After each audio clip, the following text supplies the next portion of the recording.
नमस्कार दोस्तों 9 महीने से ज्यादा समय से शंभू बॉर्डर पर डेरा डाले हुए किसानों ने जैसे ही अपना दिल्ली चलो मार्च शुरू किया, वैसे ही हरियाणा पुलिस के जवानों ने उन पर आंसू गैस के गोले छोड़ दिए। इसके बाद एक किसान को हिरासत में भी लिया, लेकिन जब हरियाणा पुलिस के जवानों ने उन पर आंसू गैस के गोले छोड़े थे, उस दौरान कई ऐसे किसान थे जिनकी हालत गंभीर हो गई। उन्हें अस्पताल पहुंचाया गया है, उनकी हालत सीरियस बताई जा रही है। दोस्तों, शंभू बॉर्डर के पास किसानों को दिल्ली कूच से रोकने के लिए बड़ी संख्या में पुलिस बल तैनात किया गया है, लेकिन यही सरकार अगर किसानों की बात सुन ले, किसानों से वार्ता कर ले और उनकी मांगों को मान ले, तो इतनी पुलिस लगाने की और इतनी जद्दोजहद करने की कोई जरूरत सरकार को नहीं होगी।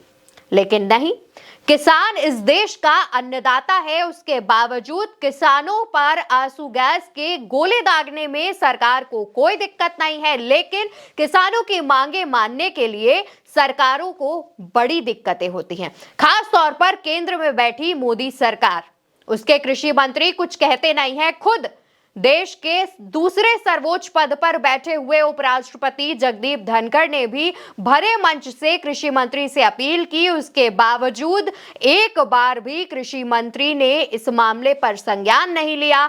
संसद में भले ही उन्होंने कुछ एकाध बयान दिए हो, लेकिन उसके बाद उन्होंने ये सोचा नहीं कि जाकर शंभू बॉर्डर पर वहां के हालात जाने। किसान बिना दिन रात मौसम की परवाह किए हुए बॉर्डर पर लगातार वहां डेरा डाले हुए हैं, उनसे बातचीत करें। क्या उनके घर परिवार नहीं है? या फिर किसान अपने स्वार्थ के लिए जो है देश का अन्न पैदा करता है, देश में आपूर्ति करता है, लेकिन पुलिस तैनात कर दी गई है जिससे किसान दिल्ली ना जा पाए। अंबाला के शंभू बॉर्डर पर एमएसपी और अपनी बाकी मांगों को लेकर सैकड़ों किसान विरोध प्रदर्शन कर रहे हैं। चिल्ला बॉर्डर पर दिल्ली और नोएडा की पुलिस मौजूद है, दर्जनों बैरिकेड्स लगाए गए हैं, वज्र वाहन और दंगा नियंत्रण वाहन भी मौजूद है, एम्बुलेंस भी तैनात की गई है, क्योंकि जाहिर सी बात है, अगर आप आंसू गैस के गोले दागेंगे तो कई ऐसे किसान हैं जो बुजुर्ग हैं और उन्हें दिक्कत होगी, क्योंकि आंसू गैस के गोले दागने पर आंखों में जलन होती है, साथ ही सांस लेने में सबसे ज्यादा दिक्कत भी होती है।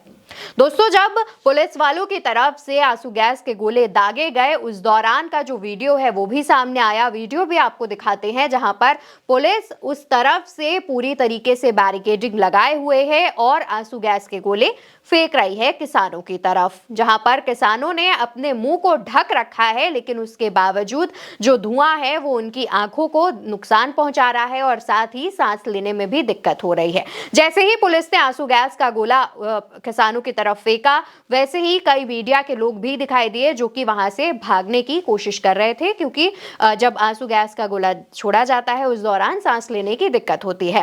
वहीं दोस्तों, एक और वीडियो सामने आता है जहां पर आंसू गैस का गोला छोड़ने के बाद एक बुजुर्ग किसान की हालत गंभीर हो जाती है। उन्हें उनके साथी किसान, उनके आसपास जो लोग मौजूद हैं वो पकड़ते हैं, पानी वानी पिलाते हैं और उसके बाद उनके इलाज के लिए उन्हें अलग जगह पे ले जाया जाता है। और इसी तरीके से कई किसानों की जो तबीयत है वो भी इस दौरान खराब हुई।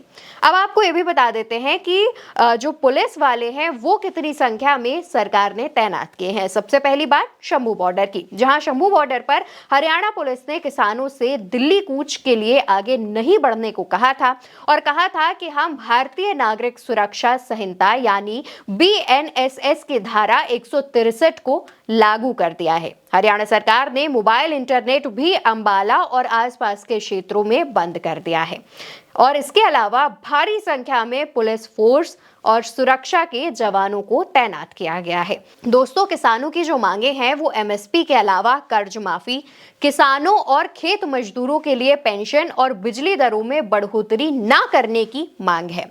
2021 में जब लखीमपुर खीरी हिंसा के पीड़िता के लिए न्याय, भूमि अधिग्रहण अधिनियम 2013 को बहाल करने और पिछले साल हुए आंदोलन के दौरान मारे गए किसानों के परिवारों को मुआवजा दिए जाने की भी मांग कर रहे हैं। यहाँ पिछले आंदोलन का मतलब साल 2020 से 21 के बीच में जो किसान आंदोलन हुआ उस पर बात कर रहे हैं। ये कुछ ऐसी मांगे हैं जिनको लेकर के किसान दिल्ली कूच करने के लिए जा रहे थे, लेकिन बीच में ही उन्हें वापस आना पड़ा। जी हाँ, क्योंकि पुलिस उन्हें आगे जाने नहीं दे रही थी, आंसू गैस के गोले दाग रही थी, सांस लेने में परेशानी और तमाम जो दिक्कतें हैं वो हो रही थी, जिसके बाद किसानों के जत्थे को वापस बुलाया गया। खुद किसान नेता सरवन सिंह पंढेर ने कहा कि हमने जत्थे को वापस आने को कहा है, लेकिन कूच वापसी के लिए नहीं कहा है।